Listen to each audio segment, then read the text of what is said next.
don't even know what else to say to that one. That's just real heavy. But I was thinking that pastor must have some serious game. His swag. Well, he's 54 right now. I think he was 51 when this all started. So he's seasoned. He's originally from Bermuda, where he was the man of the hour.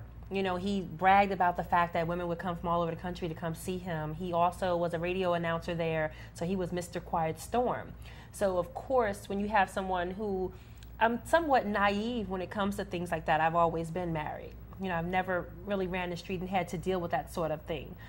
So, yes, his game is tight. You know, he's set the stage. Like, before, for 9 months, all he did, he was my pastor and my counselor for 9 months.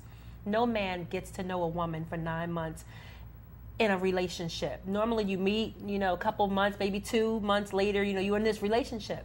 But somebody to slowly, methodically get to know you, they don't want anything from you. You don't see, I mean, he never let on that he was attracted to me at all for 9 months. So he was supportive, encouraging, everything. And then it started changing. And I didn't even see it coming. I was just so excited that after coming through something so bad, something that I needed to get away from, that somebody was actually supportive of what it is I was doing.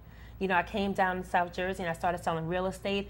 I was making money hand over fist. You know, he was so supportive. He didn't want anything, referring me clients, and I was excited. And all I was doing is going to church. I was eager to do God's work and just to be more the woman that God wanted me to be. And he's like, I don't like this Shannon Bellamy. You know, I want the new Shannon Bellamy. And he said, if I would only date the new Shannon Bellamy, you know, if I was single. But he never, ever led on to the fact that he was ever interested.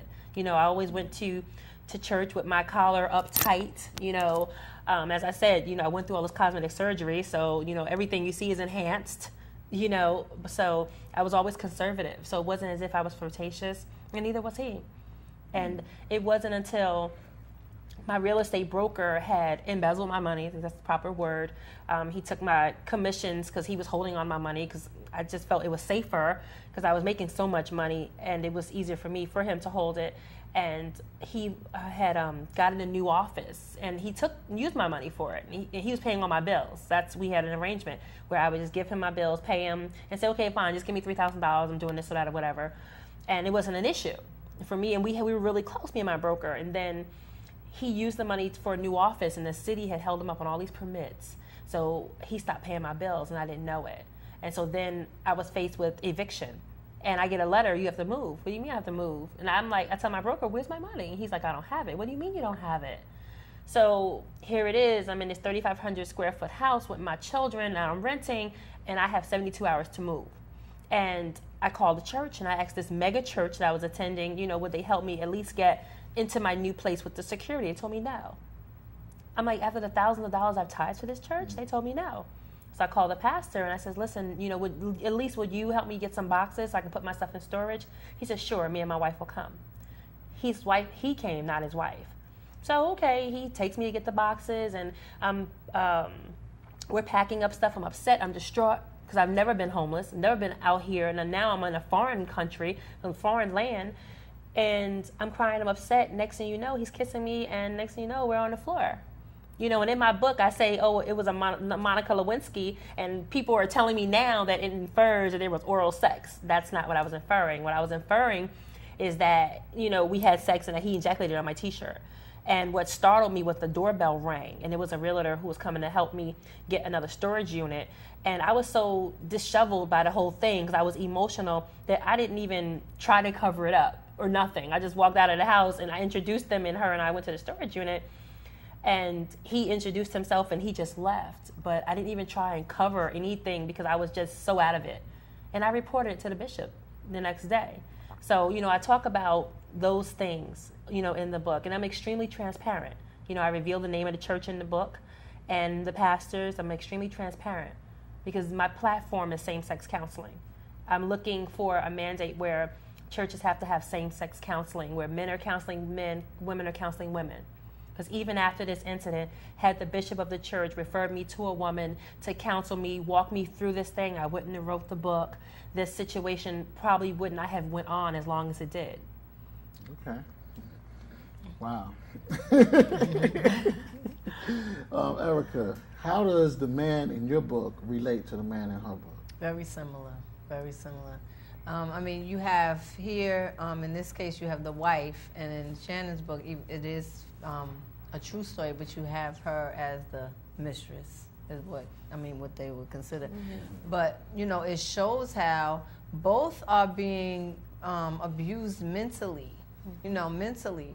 You have someone playing with people's feelings and, with people's emotions, and it's a man doing it. So it's not that, I wrote this book, we all have been hurt. Men are not, immune to being hurt by women. Right. Women have hurt men too. That's right. But I think women, we are in a more vulnerable position a lot of times. We have children. We want that family structure. We want a man to protect and cover us. And when this character, she feels covered. Finally, she has someone to marry her, and she's a woman now that's covered, and she can't even trust in the man that she's laying next to every night. So it's just two different sides of the same problem. And whereas Shannon is talking about how she was going for healing, this character is ultimately she's seeking that healing. That she wasn't brought up in the church, but from the things that she's starting to do, she knows that she needs her own healing. She can't, as many people as she may get revenge on, or as many men as she tripped up, and I don't want to give different instances, but she really took it to the men for the ladies, and she started feeling like she was doing it for women, not just for herself. Like she was on it like, this is for the ladies, and I'm getting all these men back. But she came to a place where she met two other men, and they both were falling in love with her, and she was so scarred. It comes to a point where your inner confidence is gone, and you don't even know now what love is. You don't know what to believe. You don't know. So she had two men that were falling in love with her, and now she can't believe that anyone can even love her. Right. So one becomes a victim of her, being scorned, and the other one, she gives, her heart to. Right. But in the meantime, she realizes that she needs help. She needs to get over that anger, because, it doesn't do anything. Just like forgiveness.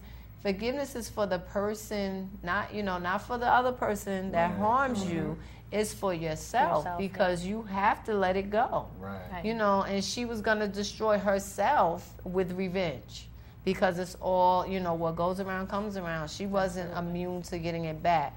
So she goes through, where she has to be accountable for her actions, and she has to pay for her consequences. And she has to look in the mirror and say, am I going to think that I can continue to live this way, or do I have to get help on my own? Yeah. So. The minister once said, he once said, whenever you see a bad woman, that's because there was a bad man there.